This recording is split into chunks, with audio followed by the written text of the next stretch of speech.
Hello friends, super magic રસોઈમાં મિત્રો હું આપનું સ્વાગત કરું છું। આજે હું દેશી ચણાનું શાક આપણે જે પ્રસંગમાં બને છે ને ચણાના લોટની લઈ સાથે એની રેસીપી તમારી સાથે શેર કરું છું મિત્રો। તો તમને ચોક્કસ આ વિડીયો ગમશે, ગમે તો લાઈક કરજો, શેર કરજો અને સબસ્ક્રાઈબ કરવાનું તો ભૂલતા જ નહીં। તો હવે ઇન્ગ્રેડિયન્ટ તમને બતાવી દઉં।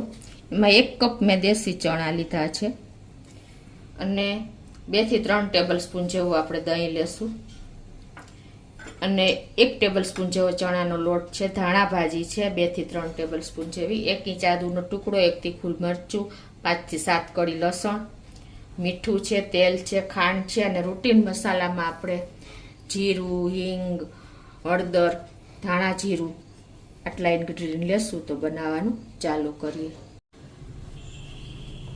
તો મિત્રો આ 1 કપ મેં દેશી ચણા લીધા છે, એને મેં 5 કલાક પહેલા પલાળી અને એને 5 થી 6 વિસલ મેં આ રીતે કુકરમાં કરી લીધી છે અને એકદમ સરસ તો બોઇલ થઈ ગયા છે। અને એમ તમારે ન કરવું હોય અને ઇન્સ્ટન્ટ તમારે ચણા તૈયાર કરવા હોય ને તો મેં મારી સુપર મેજિક રસોઈ ચેનલમાં વિડીયો મૂકેલો છે કે તમે ઇન્સ્ટન્ટ કઈ રીતે ચણા બોઇલ કરી શકો અને એ તમને ઈઝી પડશે। અને આ દાણા પણ જો એકદમ સરસ બફાઈ ગયા છે ને આ રીતે તમારે 5 થી 6 વિસલ કરી લેવાની છે સ્લો ફ્લેમ ઉપર, તો ઇઝીલી તમારા ચણા એકદમ સરસ તૈયાર થઈ જશે। તો હવે એનો આપણે વઘાર કરશું। એના માટે પહેલા આપણે મસાલો તૈયાર કરી લેશું। તો એના માટે આપણે 1 ઇંચ આદુનો ટુકડો, 5 થી 6 કળી આપણે લસણની લેશું અને 1 તીખું મરચું લેશું। એને પણ આ રીતે પીસ કરીને અને આની આપણે દરદરી એવી પેસ્ટ તૈયાર કરી લેશું। આ રીતે જો આપણે પેસ્ટ તૈયાર કરી લીધી છે। હવે આ બાજુ આપણે ગેસ ઓન કરી અને એક પેનમાં આપણે 3 ટેબલ સ્પૂન જેવું તેલ મૂકી દેશું, કેમ કે આપણે ચણાના લઈ વાળું બનાવવાનું છે એટલે થોડુંક તેલ ચડિયાતું જોશે। તો આપણે આ તેલ ગરમ થઈ ગયું છે, તો હવે એમાં આપણે રૂટીન મસાલા કરશું। પહેલા તો 1 ટીસ્પૂન જેવું આપણે આખું જીરું નાખી દેશું અને જીરું ક્રકલ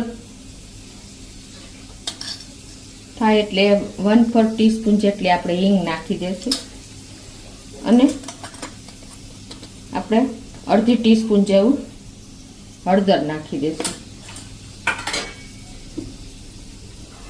અને આપણે જે આ પેસ્ટ બનાવી છે ને એ 1 ટેબલ સ્પૂન જેવી પેસ્ટ છે એને પણ નાખી દઈશું। આ પેસ્ટ એકદમ આપણે સરસ તેલમાં કૂક કરી લેવાની છે। આ રીતે તમે ચણાનું શાક બનાવશો ને મિત્રો તો બધા હોશે ખાશે અને ફૂલ પ્રોટીન તમને મળી રહેશે।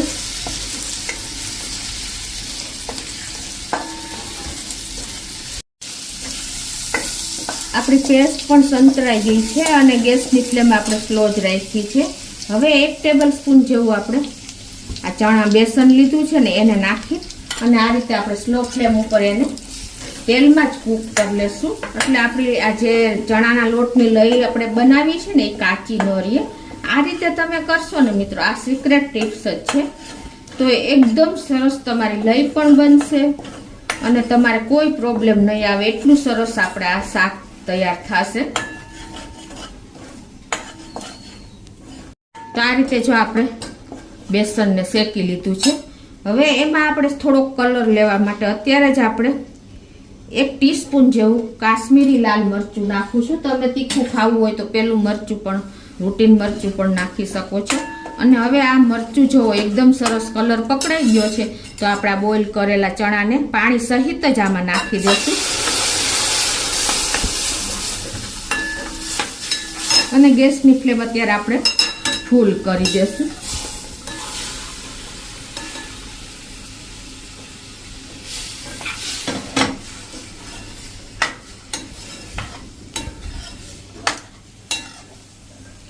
અત્યારે મેં આ 1 કપ ચણા છે ને તો એમાં 3 કપ મેં પાણી મૂક્યું હતું। ગરમ પાણીમાં જ પલાળવાના છે, ખાસ તમે નોટ કરજો, નહીતર તમારા ચણા એકદમ સરસ નહીં થાય, કેમ કે વધારેમાં વધારે ચણા અને રાજમામાં ટાઈમ લાગે છે। તો તમે આ એકદમ ઈઝી બંને વિડીયા મેં મારી સુપર મેજિક રસોઈમાં મૂકેલા છે, તો તમે ખાસ જોઈ લેજો. હવે આમાં આપણે મસાલા કરી લેશું. તો આ સ્ટેજે જો તમારે ઓવર લસણવાળી ચટણી નાખવી હોય ને તો પણ તમે નાખી શકો છો, પણ અત્યારે હું નથી નાખતી. તો હવે આપણે ટેસ્ટ એકોર્ડિંગ એમાં જો બાફવામાં તમે મીઠું નાખ્યું હોય તો નથી નાખવાનું. તો અત્યારે આપણે 1 ટીસ્પૂન જેવું મીઠું નાખી દેશું. તો જો આપણે સરસ એવા બોઇલ આવી ગયો છે. તો આ સ્ટેજે તો તમારે લીંબુ નાખવું હોય ને તો પણ તમે નાખી શકો છો. લાસ્ટમાં જ એડ કરવાનું લીંબુ, નહીંતર ઘણી વખત શું થાય છે કે ચણા એકદમ ટાઈટ થઈ જાય છે, એટલે કે ઠોઠડા થઈ જાય છે. તો એન્ડમાં આપણે હવે 1 ટેબલ સ્પૂન જેવું દહીં એડ કરી દઈશું. એને હિસાબે એનો કલર પણ સરસ દેખાશે અને આપણે ખટાશ જોઈએ એવી તૈયાર થઈ જશે ચણામાં.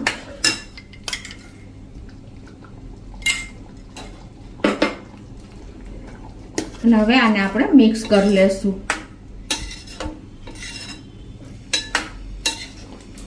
અને 1 ટીસ્પૂન જેવું આપણે ધાણા જીરું પણ નાખી દેશું. હવે આને આપણે સહેજ ગ્રેવી ઘટ થાય ને ત્યાં સુધી જ બોઇલ કરશું. ઘટ થતા પણ ટાઈમ નહીં લાગે, કેમ કે આપણે ચણાનો લોટ વાપરો છે. તો જો આપણી ગ્રેવી પણ ઘટ થઈ ગઈ છે સરસ, કાંઈ ટાઈમ જ નથી લાગતો. આ બધી પ્રોસિજર આપણે મીડિયમ ફ્લેમ ઉપર જ કરી છે.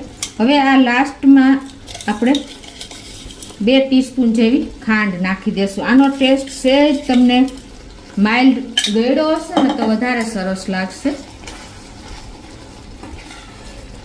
તીખાશ તો છે જ મિત્રો, તીખાશ, ખટાશ અને ગળાશનું બેલેન્સ આવે છે ને એટલે કોઈ પણ વસ્તુ એકદમ સરસ બને છે. તો જો હજી આ થીક થશે ને તો એકદમ સરસ કોટેડ થઈ જશે ગ્રેવી ચણાને. અને હવે આ સ્ટેજે આપણે ધાણા ભાજી પણ થોડીક નાખી દેશું.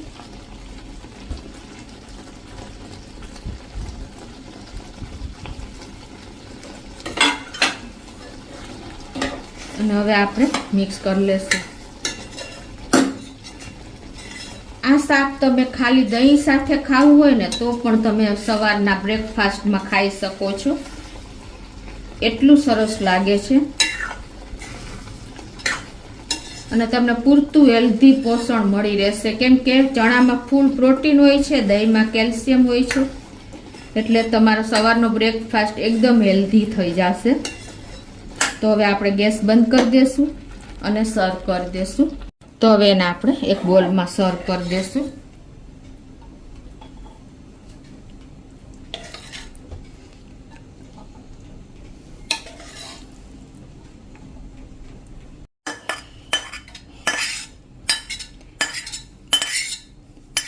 તો આ રીતે જુઓ, આપણે એકદમ સરસ ચણાની લઈ અને દહીં, આનો ટેસ્ટ મિત્રો તમે આંગળા ચાટો ને એવો સરસ તૈયાર થયો છે.